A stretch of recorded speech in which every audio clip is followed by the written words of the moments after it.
విద్యార్థులకు 3 ఎయిమ్స్ ఉండాలి, 3 targets. Number 1, మీ తల్లిదండ్రులు మిమ్మల్ని దగ్గరకు తీసుకొని ఒక రోజున మీ భుజం తట్టి చెప్పాలి, భేష్ మన ఇంటి పేరు నిలబెట్టావమ్మా, నువ్వు మన ఇంటి పేరు నిలబెట్టావురా అని చెప్పాలి మీ తల్లిదండ్రులు. అలాంటి విషయం చెప్పకుంటే అది వేస్ట్. రెండవది, మీరు చదివిన స్కూల్కి, మీరు చదివిన కాలేజీకి మీరు చీఫ్ గెస్ట్ గా పిలువబడగలగాలి. అది మీ నెంబర్ 2 టార్గెట్ అవ్వాలి.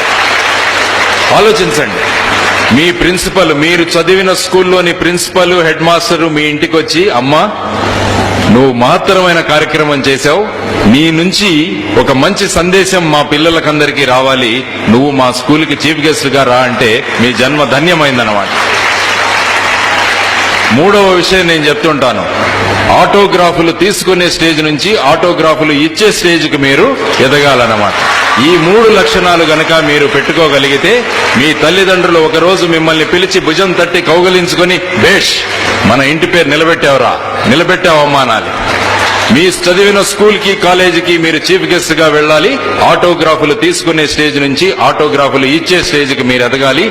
అది అన్ని చేయాలంటే సత్ప్రవర్తన, భగవద్గీతలో చెప్పిన విషయాలను గనక మీరు ఆచరిస్తే ఈ 3 లక్ష్యాలు మీరు ఖచ్చితంగా ప్రతి ఒక్కరూ సాధించగలరని నేను ఈ సభాముఖంగా అందరికీ తెలియజేస్తున్నాను.